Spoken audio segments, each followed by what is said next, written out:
Mbele yenu ni kamati ya kudumu ya Bunge ya Tawala za Mikoa na Serikali za Mitaa, ambapo leo tuko katika ukaguzi wa miradi mbalimbali ndani ya manispaa ya Temeke. Lakini kama mnavyoona tulivyokuwa wote tangu asubuhi, tumekagua miradi minne ambayo ni mojawapo miongoni mwa miradi ambayo inatekelezwa na manispaa ya Temeke. Mradi wa kwanza tumekagua ujenzi wa shule ya msingi Kibasila ambayo ni shule ya English medium, ambao tumeona mradi huo una thamani ya shilingi bilioni 4.4. Lakini pia tumeenda kukagua mradi wa shule ya sekondari Kibonde Maji ambao pia mradi huo tunaona unajengwa kwa bilioni 7.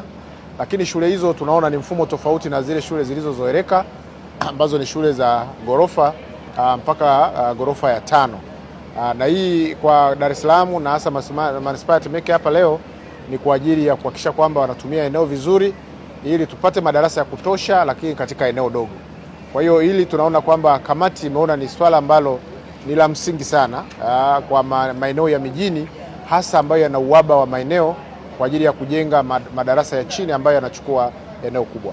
Lakini baada hapo tumekagua ujenzi wa jengo la wagonjwa wa nje OPD ya hospitali ya Temeke, ambapo tunaona kwa kweli kazi kubwa inayoendelea pale, na jengo hilo liko katika hatua ya ghorofa ya 3 wanaendelea kujenga, na mradi huo una thamani ya shilingi bilioni 4.4.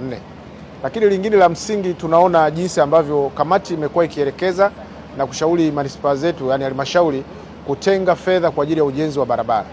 Leo tumeona swala la mfano manispaa ya Temeke wametenga fedha zaidi ya bilioni 3.09 kwa ajili ya ujenzi wa barabara kilomita 1.9 ambayo ni barabara ya zege, na eneo hilo ambalo limepitisha magari makubwa.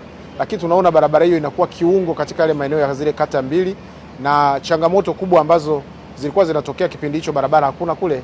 Kwa hiyo tunaona mradi huo ukikamilika, maeneo mengi katika eneo hilo yatakuwa kwa kweli yameondokana na adha ya barabara, na msisitizo ambao kamati imeutoa katika eneo hilo ni kuhakikisha kwamba yale yote ambayo yanahitajika kutekelezwa ndani ya mkataba, ikiwepo kujenga mifereji, lakini kujenga access road au vivuko kwa ajili ya wananchi, lakini kuweka na service duct kwa ajili ya huduma nyingine za maji, za umeme kupita, lakini pia kuweka njia ya watembea kwa miguu, lakini na pia mandhari. Sasa barabara hizo kijengwa ziwekwe na taa za barabarani, hasa ndo ushauri mkubwa wa kamati.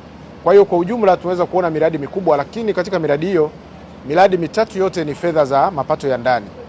Lakini tunaona mradi wa hospitali ni serikali ruzuku kutoka serikali kuu. Sasa hii ya mapato ya ndani hasa ndo sehemu ambapo tunapenda sana kuipongeza manispaa ya Temeke, kwa sababu zipo halmashauri zingine zinapata mapato makubwa, lakini tunaona hii inajielekeza pia kwenye mapato yanayopatikana, lakini miradi ya kielelezo ambayo inasaidia jamii na kuondoa wananchi katika changamoto unaona za elimu, lakini pia miundombinu ya barabara. Ni swala la kuigwa, na sisi tunaendelea kusisitiza na kwenye halmashauri zingine ndani ya nchi yetu kuhakikisha kwamba mapato ya ndani yanayokusanywa yanatumika vizuri, lakini yote yakiwa yanaelekezwa kusaidia kutatua kero za wananchi, na Mheshimiwa Rais wetu kwa kweli aweze kuleta fedha nyingine za serikali kuu kugusa yale maeneo ambayo halmashauri yaweze kufika.